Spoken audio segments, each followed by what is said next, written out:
Okay, so we already know the general idea of awareness in the football game as an attribute at this point. It is only to make the CPU worse and to lower ratings for a player that otherwise has about as good of ratings as some other player. This is especially prevalent in the Madden series, where a quarterback that objectively is worse in ratings can do about as good as a top player in the league despite having a lower overall, just because the only difference between them is awareness. And in Madden, if it's a player just controlling them, that doesn't really matter in any way. You see, in Madden, a quarterback's awareness simply affects how they react towards different situations. And according to a post from EA about awareness for the older Madden 25, it also affects the ball trajectory of a pass they throw. Whether or not this is true in modern Madden, I'd probably say yes, since they're still working on that same code. But realistically, that doesn't do anything if you're using the quarterback, which I bet you generally are when you're playing Madden. When you're playing the quarterback, there's genuinely no difference between a 55 overall awareness player and a 99 overall awareness player. In terms of game design, this is an issue. Every single rating should be able to translate similarly between CPU usage and player usage, especially one as important sounding as awareness. It's like if you had agility be a factor in a game, as it is in Madden, and have it not matter at all to the player, while the CPU has it as a large part of their running and blocking strategy. So, how do you fix this? Well, in Madden 06, a vision cone was introduced into passing. What it did was make a cone that acted as the quarterback's vision, and if a receiver was in the cone, the pass would be thrown accurately, or at least as accurately as it would be usually in terms of the quarterback's accuracy rating. But if they were outside of it, the accuracy would lower a lot.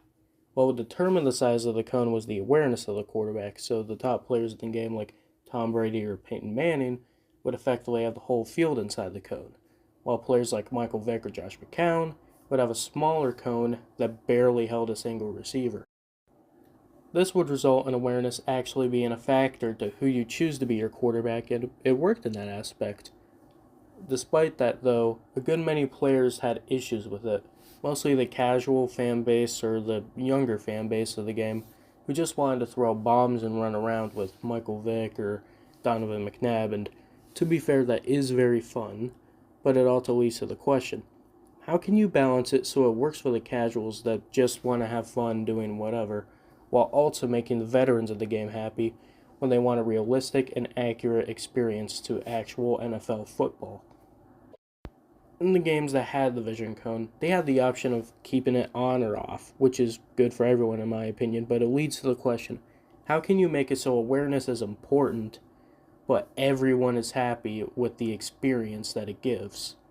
Well, I have a few suggestions. Well, the first thing is to just keep the cone as it was in 06 through 08. It's the laziest choice, but it could also be the best choice, especially if you can turn it on or off.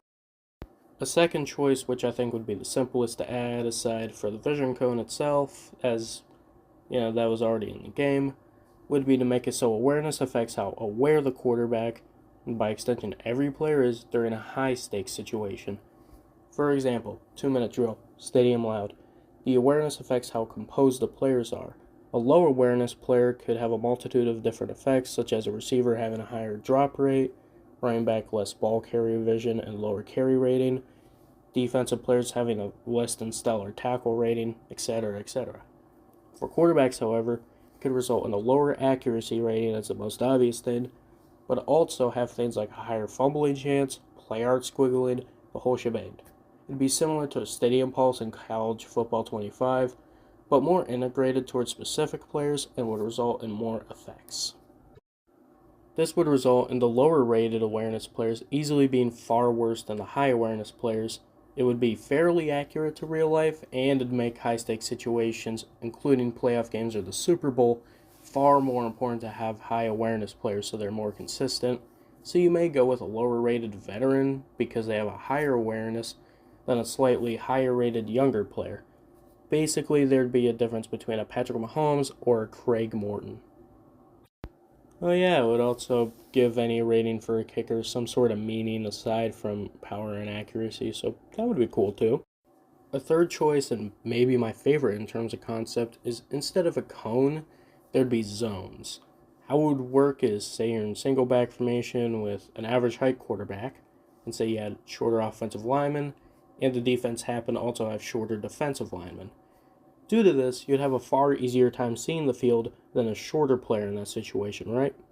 Well, what if instead you had linemen taller than the quarterback is already short, so that doesn't help, and there's defensive linemen that are also taller than the quarterback. This would mean that you'd not really be able to see over the linemen much, so you would need to be in shotgun more or pistol in order to have a shot seeing the receivers. This is where the awareness would come in, where it'd allow you to see far better with a player over the lineman. Taller quarterbacks getting the least use, but still benefiting, and shorter quarterbacks needing far more awareness. Where the zones would come in is that there would be 9 or so different zones, similar to the image on screen but more basic. Depending on where you are, these zones would be either highlighted or darkened in some form, which would depend on your quarterback's height, awareness, and the height of the players in front of them. This would create a situation where you can't just go into single back formation with a Kyler Murray or Doug Flutie type player all game and have it turn out fine, especially if you have or the defense has taller linemen, and it makes it so if you roll out and there's a defender right in your quarterback's face, depending on their awareness rating and their height compared to the defender's height, would determine if you can throw an accurate ball to the receiver or not. Now, while to me this may sound like a good idea, I know that in practice it would be a mess to code in, and despite it probably be one of the more accurate ways you could handle awareness in a football game in terms of realism, it definitely forced a lot of casual players to do things they don't want to do and pay attention to the heights of their players, which would probably be tedious to them. And I can admit, even for me, it wouldn't be too fun trying to learn it. And that's if it was coded right. Which is why, even though I like this idea on paper, it wouldn't be the choice that I'd go with, but it's more so just a neat idea I put into your brain for no reason. So out of the three, which would I choose? Personally, I'd put both the cone and the composure in some form, though maybe put the composure as a separate rating due to some players in the NFL being good with looking around the field but not having much composure, or the other way around as well. And put in a system where if you have a low composure quarterback, then it affects their cone in high pressure situations at least a bit. But what do you think? Leave a comment below to tell me what you'd do or how you improve the game otherwise. I'd love to hear from you. This was Rambling Sunglasses Guy, and I'll see you in another year to upload a 1-minute video of me eating bricks or something, I don't know.